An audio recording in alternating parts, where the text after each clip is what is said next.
Assalamualaikum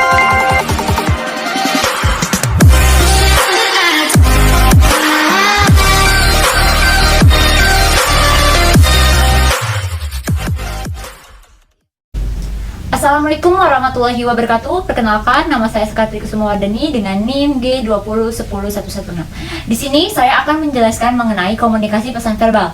Namun, sebelum saya menjelaskan mengenai komunikasi pesan verbal, saya akan menjelaskan sedikit apa itu komunikasi. Komunikasi ini adalah suatu proses usaha penyampaian pesan antara sesama manusia dari komunikator kepada komunikan. Nah, dalam proses komunikasi ini ada beberapa unsur, yaitu ada komunikator, media atau saluran, pesan, komunikan, dan yang terakhir itu ada feedback. Nah, komunikasi ini terjadi ketika adanya sinyal pembawa pesan atau pembawa informasi ini antara komunikator dan komunikan.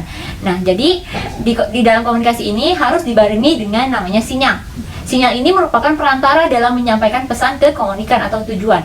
Semua makhluk di muka bumi ini dapat berkomunikasi. Namun komunikasi manusia ini yang sangat fleksibel. Karena apa? Karena komunikasi manusia ini memiliki keunikan, yaitu berkomunikasi dengan bahasa, menggunakan bahasa. Di dalam komunikasi ini ada komunikasi verbal dan non verbal. Di sini saya akan menjelaskan mengenai komunikasi pesan verbal. Kalian udah pada tahu belum sih komunikasi pesan verbal itu apa? Nah, komunikasi pesan verbal itu adalah komunikasi yang menggunakan bahasa atau lisan. Nah, pesan verbal ini merupakan pesan yang digunakan dalam komunikasi yang menggunakan bahasa sebagai medianya. Di komunikasi pesan verbal ini bahasa itu sebagai medianya, teman-teman. Nah, komunikasi verbal ini merupakan komunikasi yang mudah dipahami oleh komunikan. Kenapa? Karena dalam komunikasi ini menggunakan bahasa secara langsung. Jadi bahasa itu sangat signifikan dalam media komunikasi, teman-teman. Di dalam sistem komunikasi ini terdapat tiga elemen, yaitu ada semanitas, generativitas, dan pemindahan. Di dalam sistem komunikasi tersebut menggunakan dua sinyal, yaitu ada tanda dan simbol. Nah, yang dimana tanda-tanda itu adalah sinyal yang memiliki hubungan sebab dengan pesan yang diungkapkan. Contohnya, ketika mengatakan bahwa jika seseorang menangis, berarti dia sedang merasa kesedihan, karena rasa sedih itu merupakan sebuah penyebab mengapa orang menangis. Nah, yang kedua itu ada simbol. Simbol itu merupakan produk konvensi sosial. Misalnya, contohnya nih, kata anjing menunjukkan kategori akrab berbulu, makhluk berkaki empat. Nah, contohnya seperti itu. Nah, di dalam sistem komunikasi ini terdapat tiga elemen, yaitu yang pertama ada semanitas.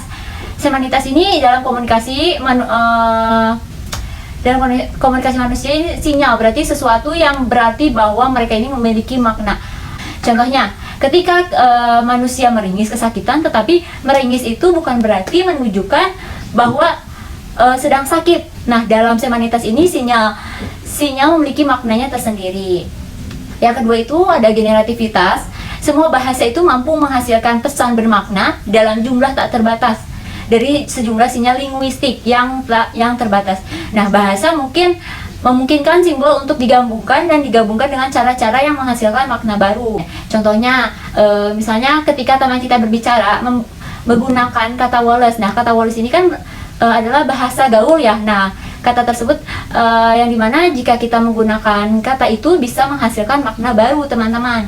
Dan yang ketiga itu ada pemindahan. Pemindahan itu ya komunikasi verbal yang memungkinkan untuk berkomunikasi tentang hal-hal yang jauh dalam ruang dan waktu, atau memang hanya ada dalam imajinasi. Nah, contohnya ini yang Bertrand Russell ungkapkan, yaitu tidak peduli seberapa fasihnya seekor anjing menggonggong, tidak dapat memberitahu Anda bahwa ayahnya miskin tapi jujur. Nah, itu merupakan contoh dari elemen komunikasi pemindahan yang diungkapkan oleh Bertrand Russell. Mungkin sekian materi yang saya jelaskan. Mohon maaf apabila ada kesalahan. Dan di sini saya juga masih belajar. Sebelumnya saya ucapkan terima kasih. Wassalamualaikum warahmatullahi wabarakatuh. Assalamualaikum warahmatullahi wabarakatuh. Nama saya Fikri Asman. Saya akan menjelaskan tentang paradigma encoding dan decoding. Paradigma encoding dan decoding adalah bahasa yang sering digunakan sebagai kode yang menggunakan kata, frase, dan kalimat untuk menyampaikan makna. Kode yang memetakan makna dan jenis yang paling sederhana dari kode. Kode sendiri seperti sandi Morse dengan sinyal urutan titik dan garis. Tandanya ada 26 huruf bahasa Inggris alfabet. angkanya 0 sampai dengan 9 dan tanda baca tertentu. Encoding dan decoding merupakan pendekatan bahasa memahami komunikasi sebagai proses pembicara. Encoding dan decoding pula hal yang menjadi bahasan penting terkait komunikasi efektif jika pesan-pesan mempunyai arti atau makna yang sama antara si penerima dan pemberi pesan. Model intensionalis mengakui bahwa kata-kata yang sama memiliki arti yang berbeda. Pada model komunikasi ini melibatkan mengakui niat komunikatif masing-masing. Komunikasi yang efektif membutuhkan latar belakang pengetahuan bersama, terutama bahasa yang sama dan budaya yang sama. Miskomunikasi hasil dari kurangnya latar belakang umum. Miskomunikasi yang terjadi selama konflik sebagai kata-kata pembicara ditafsirkan sesuai dengan pendengar mereka, terbentuk sebelum pengertian tentang niat mereka. Prinsip kedua ini mengarah pendengar untuk mencoba memahami makna pembicara yang dimaksud. Selanjutnya ada pengambilan perspektif, didasarkan pada serangkaian asumsi implisit tentang apa yang diketahui komunikator, percaya, rasakan, dan pikirkan. Nah, orang-orang yang mengalami dunia dari sudut pandang yang berbeda, contohnya kepoin dan totalitas pengalaman, masing-masing individu adalah unik untuk titik pandang yang dia tempatin. Nah, mengakomodasi perbedaan dalam perspektif komunikator harus mempertimbangkan perspektif satu sama lain ketika mereka merumuskan dan menafsirkan ujaran. Nah, tuh kayak misalkan kita mahasiswa nih, kita ngomong sama anak SD, kita pasti tidak memakai bahasa-bahasa yang intelektual dan tidak dipahami oleh anak SD tersebut. Nah, kita tuh harus mempertimbangkan kosakata apa yang harus kita kasih untuk anak SD tersebut agar anak SD tersebut bisa menafsirkan apa yang kita bicarakan. Selanjutnya ada dialognisme.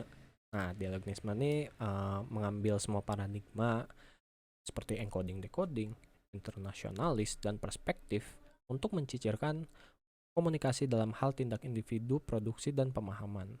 Nah, dalam pandangan ini, peserta dipandang sebagai pemproses informasi otonom menurut Clark dan Brennan tahun 1991. Nah, pembicara itu harus menghasilkan ucapan-ucapan yang menyampaikan makna tertentu dan penerima harus memproses ucapan-ucapan itu dan demikian mengidentifikasi maksud apa yang dimaksud. Jadi kayak misalkan sang komunikator itu ingin berbicara tentang motor, seperti motor atau part rel motor. Nah, sang komunikan itu harus mengidentifikasi maksud apa yang dimaksud. Oh, ini orang ngomongin motor ternyata gitu. Beberapa hal yang mengakibatkan proses komunikasi verbal kurang efektif. 1. Egosentrisme. Masa kanak-kanak menunjukkan bahwa kemampuan untuk memahami orang lain, perspektif merupakan tonggak utama dalam perkembangan intelektual anak. Anak-anak kecil tidak dapat melepaskan diri dari sudut pandang mereka sendiri, dan pada dasarnya tampaknya menganggap bahwa dunia tampak bagi orang lain seperti halnya bagi mereka. 2. Penilaian mereka tentang perspektif orang lain cenderung bias oleh sudut pandang sendiri. 3. Kemampuan menghargai perspektif orang lain, kurangnya menghargai pendapat mengakibatkan komunikasi verbal kurang efektif, dikarenakan seorang individu meremehkan perspektif atau tidak mendengarkan perspektif orang lain. Selanjutnya, proses dialognisme. 1. Pembicara diharuskan menghasilkan ucapan yang mempunyai makna dan penerima harus memproses ucapan si pembicara dan mencari tahu apa yang dimaksudkan si pembicara. 2. Pembicara mempunyai dua tugas penting: menuntut secara kognitif secara bersamaan mengkonseptualisasikan. 3. Penerima memiliki tugas karena pembicara setelah diartikulasikan itu diharuskan dan dipahami secara real time. 4. Percakapan diproduksi di kecepatan 2,5 detik kata per detik. Artikulasi yang kurang sempurna biasanya disebabkan oleh lingkungan sekitar yang bising. 5. Salah satu alasan orang dapat berkomunikasi sebaik yang mereka lakukan keadaan yang merugikan adalah bahwa respon percakapan yang memungkinkan percakapan yang selaras dengan pengetahuan dan perspektif satu sama lain dan mengurangi tuntutan kognitif, produksi, dan pemahaman.